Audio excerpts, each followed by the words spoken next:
Hello, Steve89. Well, the reviews are finally in for the Star Wars Galactic Star Cruiser Adventure. It's not sounding good.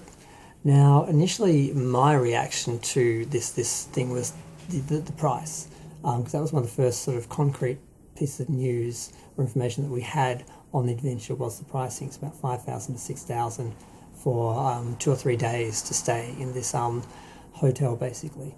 And I mean, we'd heard a while ago that they were going to be creating a starship-like hotel that people could go and stay on in the Star Wars universe. Now, initially some of the elements of this were supposed to be in Galaxy's Edge, but apparently they stripped back Galaxy's Edge quite a bit when they were producing it. And like Galaxy's Edge, this shares the main issue of being focused more on the sequel trilogy characters, not the original Star Wars characters.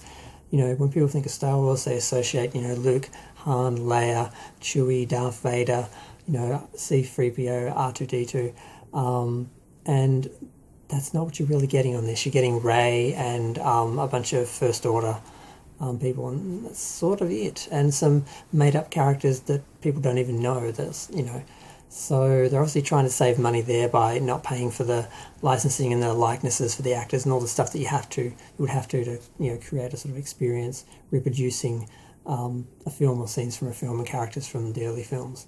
So that was the initial concern. The second concern was the pricing. But now we've actually seen it, because some of the first photos or some of the first news really was that they were putting people in a bus and taking them from wherever they get on to the actual place. And that sounded pretty bad. And we saw some photos of this bus, and it's not like a big like Dolly Parton tour bus, which is, you know, decked out and tricked out and pimped out and everything. It looked just like a flat truck, and it looked really bad. And we've finally seen inside of it, and it is bad. Apparently there's no screens. It's just decorated like the inside of a Star Trek shuttle, more so. It doesn't really look like Star Wars, which is sort of one of the complaints or criticisms for the whole experience is that it looks more like Star Trek than Star Wars, or it's more like the Fifth Element, part of the elements of the adventure. But yeah, so apparently there's no screens. You just get on the back of this truck, and you're bobbing around because you're in a truck, and obviously you're in a truck. Now, I don't understand why they didn't build a tram, like a small tram just from one section to the adventure, and you get on and it's a smooth ride and you feel like you're on a ship. I mean, I can get a more futuristic journey walking 5 minutes up the street and getting on one of my trams to go into the city, because it's more sophisticated and more shuttle-like than this box truck, flat truck, whatever you want to call it. So that was just really shocking when I actually finally saw some video of that and some pictures of that. I was like, really, that's it? There's no screens to look like, you know, space traveling by you or something. There's nothing. You're just getting in a truck and being in a truck and bobbing around on a truck, and obviously you're being driven in a truck like that. There's no immersion. It's just really, wow. I'm really shocked by that. Then when you get to the actual location, it looks pretty ordinary as well. You're walking through parts that look just like Galaxy's Edge, where it's just desert planet, concrete walls. There's really nothing that says, you know, our normal sky, you know, above you. Nothing that says you're in space, you're on a different planet. And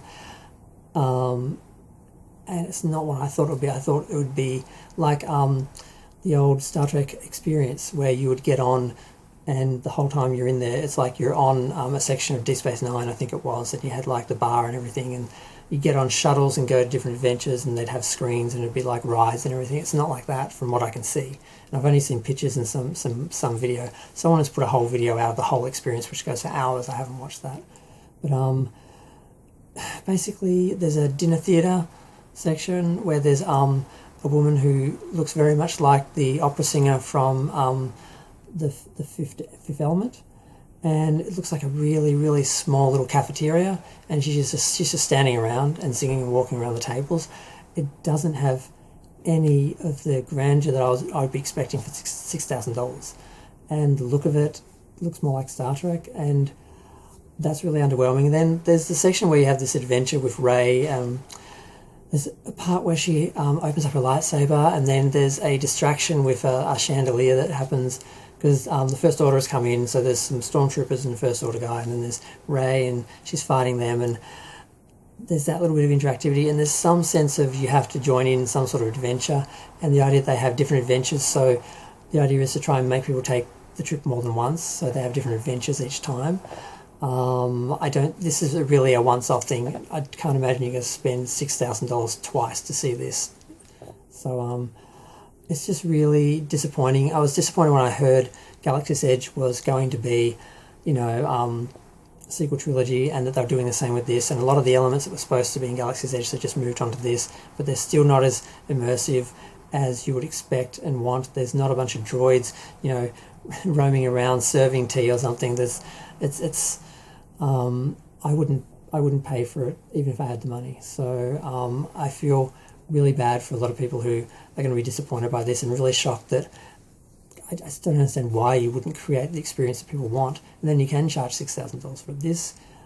This is not worth that from what I can see. I haven't seen anything to show that this is anything amazing or spectacular or worth that amount of money. But I'm going to go. Feel free to share, like, comment, subscribe. Let me know what you think. I don't see this lasting very long. Once the people who have the money, hardcore, go and see it, I can't see other people spending $6,000 to do it. So they're going to have to reinvent it and change it and do something if it's going to survive long term, I think. But we'll see. Thanks. Bye.